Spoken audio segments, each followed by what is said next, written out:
Bueno, muy bueno. Estamos ahora sí con el doctor Julio César Lavaqué, la segunda vez que nos visita nuestro programa y un gusto, ¿no? Estábamos muy ansiosos de volver a tenerlo. ¿Cómo le va? Muy bien, Horacio, yo te agradezco a vos de estar acá y poder compartir este rato. Bueno, uno de los libros que nos da pie justamente para esta nota es ¿posible educar? ¿Es posible hoy en Argentina, como está toda la situación educativa, con la crisis económica, los docentes que, por un lado, que el sueldo, que cómo hago para trabajar, para enseñar, ¿es posible? La misma pregunta me hicieron en Cablevisión la semana pasada para hablar del libro. En lugar de afirmativo lo hicieron como pregunta, como acabas de hacerlo vos. Yo diría que sí, digo que sí es posible, a eso tiende toda la estructura del libro. Lo que sí es verdad que no es nada fácil. Por eso creo que para poder hacerlo posible tenemos que tratar de tener claro el panorama como punto de partida para encontrar claros los caminos como modo de acción. ¿Y esto con la nueva ley también es posible? Recién conversábamos, ¿es un cambio total o es un sumar a la educación argentina? Bueno, yo creo que es muy interesante poder relacionar la pregunta que acabas de hacer, vinculada con el tema del libro, el título, con esto de la ley. Yo la menciono, la ley, en el libro, en varios aspectos. Yo creo que esta ley nos va a ayudar a educar. Y quiero dar algunas razones, porque no es una afirmación voluntarística, ni defendiendo ningún sector político, estoy absolutamente más allá de eso. Creo que esta ley, que responde básicamente a ciertos principios consensuados por consenso unánime en el Congreso Pedagógico Nacional, tiene algunos elementos macro resolutivos que son muy importantes y que permitirán ir encontrando un proceso educativo adecuado.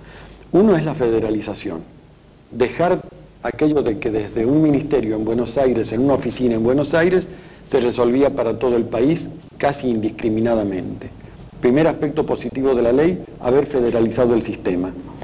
Segundo aspecto es que la ley se detiene con un lenguaje y una actitud pluralista, lo cual, si no estuviera, sería un error fatal para la educación. Esta tiene que ser una sociedad democrática, pluralista y participativa. Pero con un criterio pluralista define la educación a partir de un cierto concepto de persona. La educación deja de ser ahora una cuestión de instrucción simplemente, para pasar a ser la preocupación de formar al hombre como hombre. Y en ello, sobre todo, la capacidad de pensar, de juzgar, de valorar, de tomar decisiones con libertad, volverse creativo al estudiar, etc. Eso creo que es el segundo macroelemento que va a ayudar a transformar el sistema. Una concepción de la educación a partir de un concepto de persona que hay que ayudar a desarrollarse. El tercero es la descentralización. Es otro de las herramientas importantes de esta ley. Por la descentralización es posible que cada unidad de gestión educativa pueda encarar la educación adecuándose realmente a las necesidades locales, que son las últimas que cuentan. Esta escuela de este pueblo que resuelva los problemas que vive el hombre, el niño que va a ser hombre, acá en este pueblo y desde este pueblo para insertarse en la provincia o en la nación o en el mundo. Pero es lo local, resolver el problema desde la realidad donde está planteado. Otro aspecto importante de esta ley es que hace al sistema educativo absolutamente participativo. Hasta habla de formar la comunidad educativa integrada por todos que han de actuar aún a nivel de gestión educativa, artículo 42 de la Ley Federal de Educación. Creo que esto es una transformación enorme que a medida que aprendamos a manejarla con fluidez va a traer frutos muy grandes. Y yo quisiera decir que, entre otros, para no ser tan extenso, hay otro aspecto, y es que esta ley plantea la educación fuertemente vinculada, relacionada al trabajo. No es una educación intelectualista, teorizante, es una educación que tiende a conectar al chico con la realidad laboral. Creo que son aspectos importantes. Ahora, de los medios, que siempre se habla que los medios de comunicación educan, forman y demás, ¿cuánto pueden aportar o cuánto están restando, viendo así los medios de comunicación como están en esta educación de hoy? Este es un tema en el que hay que hablar despacio y con tranquilidad para no exagerar. A veces tenemos la tendencia a exagerar porque queda bien decir ciertas cosas contundentes. Yo creo que los medios masivos, primero que todo, son inseparables de la realidad humana. Son absolutamente inseparables de la realidad humana posmoderna, de la cultura actual. De modo que no vamos a empezar por descalificar. Creo que no están cumpliendo la misión completa que se espera de ellos y que en algunos aspectos tienen riesgos importantes. Si quien ha de ser el que comanda finalmente los contenidos y la forma de lo que se transmite en los medios masivos va a seguir siendo la dimensión económica, aquello que tiene rating funciona, lo que no tiene rating no, y para tener rating se puede apelar a ciertos recursos que no siempre estimulan lo más noble y lo más sano del hombre, entraríamos en zonas de mucho riesgo. Hay un libro de un especialista norteamericano, con el que no coincido del todo, pero algunos aspectos analíticos sí, que se titula 4 buenas razones para suprimir la televisión. Yo no digo de ninguna manera eso, pero hay que estar atentos porque los medios masivos, si no ayudan a pensar y si no seleccionan con criterio de autopropuesta, no de censura, autoproponerse los medios masivos, colaborar al desarrollo de la persona, y pueden quedarse en ser un instrumento de venta a través del rating, y eso solo sería empobrecedor. Hablé de los medios y enfocó directamente la televisión, ¿no? Parecía que... Es el medio masivo por excelencia hoy y no hay quien lo pueda discutir porque ataca, llega directamente a través de varios sentidos a la vez. Y la diferencia está en que otros medios, como los medios escritos, provocan la lectura, que ya es una actitud más activa y participativa del que recibe el mensaje. En cambio, en la televisión es una actitud casi como de pantalla. El receptor es la pantalla donde queda impresa la imagen que viene. Es menos activa la participación y tiende a provocar una cierta baja en la capacidad analítica por toda la imagen de fantasía y por todos los recursos en que, por ejemplo, en 30 segundos de televisión yo puedo haber mostrado a una persona desde 5 ángulos distintos y tengo 5 máquinas, destacando aspectos que en la vida real yo en 30 segundos no los podría captar jamás. Es tal la acumulación de datos que la persona no tiene tiempo de tomar distancia como para ver que la realidad es una y esto que me están mostrando es una realidad mostrada a través de una cierta intención. Está bien. Le pediría una sugerencia, que trabajo en los medios y estoy tratando de aportarle a la educación, ¿no? ¿Cómo se podría hacer? Yo quisiera tener una respuesta precisa y breve para todos, ¿no es cierto? Creo que se pueden hacer sugerencias. Y yo, viéndote joven, estuve con vos la otra vez, te recuerdo, he visto el esfuerzo de tu revista, me admira y me alegra que haya jóvenes que emprenden esta tarea creyendo en la vida, creyendo que se puede trabajar en esto y defender la vida. Yo diría que a veces lo más importante es tener claros los principios desde los cuales uno parte y las intenciones a las que quiere llegar, porque eso a uno le ayuda a encontrar el camino adecuado. Si yo tengo claro como periodista que lo más importante es la persona real a la que debo respetar y ayudar a que sea cada vez más capaz de pensar y juzgar críticamente, voy a tratar de generar programas y de conducir programas de una manera de llegar a esa persona para que ella de alguna manera sea claramente independiente y por otra parte no sienta sobreestimulados algunos aspectos que no son los mejores de la persona. Bueno, voy a volver al aula, Sí. con 2 conceptos que quizás están faltando, me parece, ¿no? Usted me va a decir, tiene más contacto con los docentes. Ojalá pueda. ¿Está faltando el concepto y la real presencia de Dios y de la patria dentro del aula? Bueno, casi una pregunta me has hecho. Yo creo que este es un tema más amplio y es todo este clima cultural de la posmodernidad, que un poco ha acabado por descreer del valor profundo de la razón para darle al hombre certezas fundamentales para vivir. Y esto también ha ido llevando a no interesarse, en algunos aspectos muy concretos, por aquello que le puede fundamentar el sentido de la vida. Yo no pretendería de ninguna manera, creo que sería un error histórico hoy, pero grave, volver a establecer una religión oficial en la enseñanza. En una escuela privada que quiere tener esa característica, sí, pero yo creo que lo otro es un respetuoso clima de pluralismo. Pero creo que sería negativo, y hoy en día creo que en muchos aspectos es negativo, crear lo que yo llamo una laicidad negativa. Lo que tenemos que lograr es una laicidad positiva, es decir, no vamos a encasillar a nadie en una fe o en una visión de Dios o de no Dios, para dejar el misterio de la conciencia personal en un espacio en que cada uno define y decide. Pero no podemos ocultar el tema y hacerlo desaparecer absolutamente, porque al hacer desaparecer el tema del sentido de trascendencia, Dios, lo que generamos es un vacío con respecto del tema, que es una forma de favorecer la indiferencia frente al tema.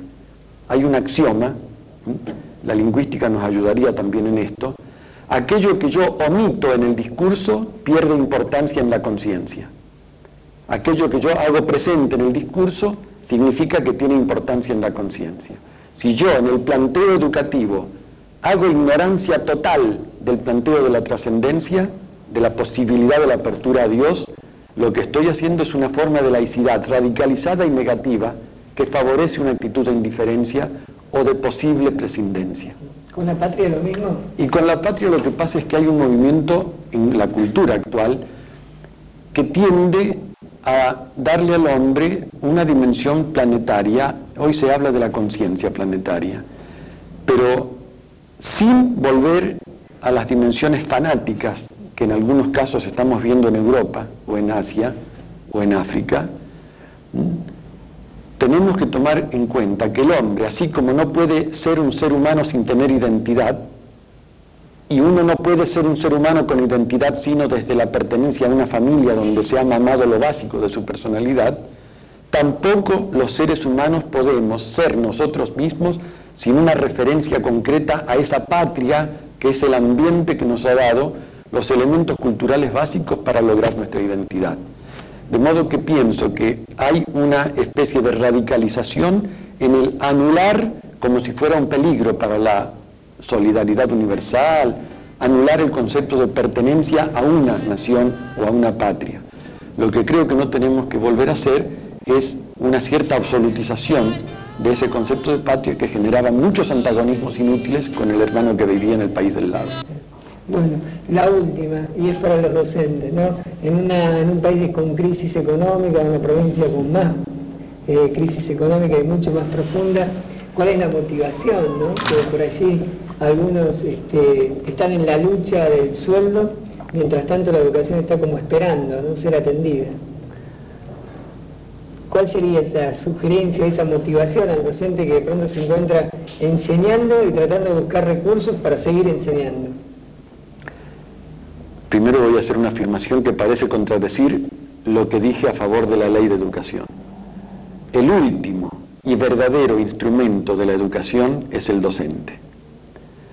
Un buen docente con una propuesta educativa mediocre puede formar bien, porque él es el que, comprendiendo la vida, respetando la vida, comprometiéndose con la vida, respetando la vida de sus chicos, la autonomía de sus chicos, puede ir generando, en ese grupo al menos, una actitud de buena formación.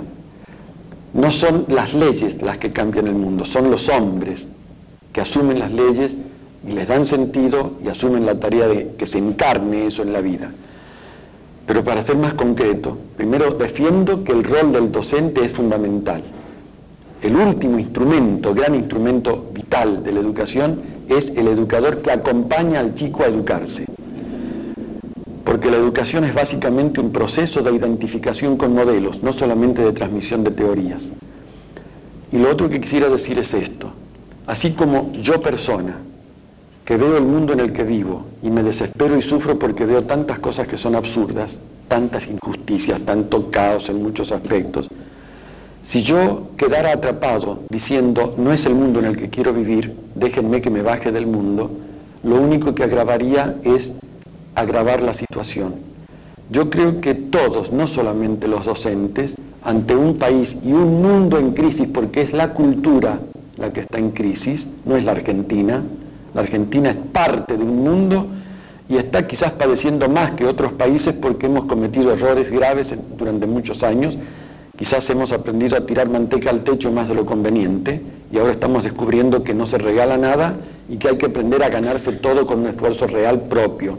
No nos van a regalar nada, ni las Naciones Unidas, ni el Fondo Monetario, ni el Banco Mundial. Nadie nos va a regalar nada, nos van a cobrar todo. Lo que tenemos que generar es una actitud de responsabilidad, una disciplina social que nos lleve a enfrentar día a día el esfuerzo que tenemos que hacer cada día para resolver lo que cada día es posible de resolver.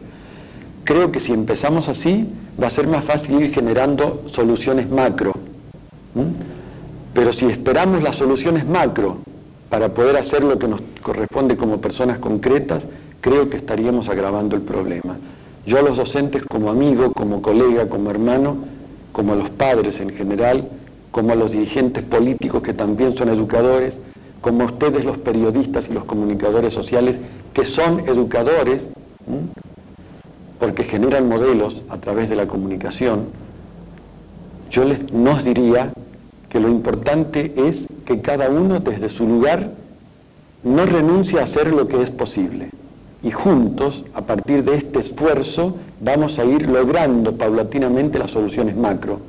Si esperamos lo macro para poder hacer lo personal, creo que nos equivocaríamos. Julio Lamarqués, le agradezco mucho que haya estado con nosotros otra vez y es un gusto, un placer muy grande compartir con usted, pues además no solamente compartimos un tema común, sino que del tema compartimos la idea común, ¿no? Así que muchas gracias. ¿Me dejás que diga algo de vos? Mira, a veces voy a un programa o una entrevista en televisión o radio y cuando termina digo, en el fondo, ¿por qué fui? ¿Para qué fui? Porque no pude hablar. Yo te agradezco tu estilo periodístico, fresco, joven, y que tiene un estilo que permite hablar a aquel que vos estás entrevistando. Yo te agradezco la comodidad que me has hecho sentir. Y ojalá que como vos, tantos otros jóvenes sigan luchando para generar un periodismo que cada día ayude más a construir una sociedad que se puede escuchar a sí misma. Bueno, trataremos, aportando. Muchas gracias. Bueno, hacemos la pausa y seguimos.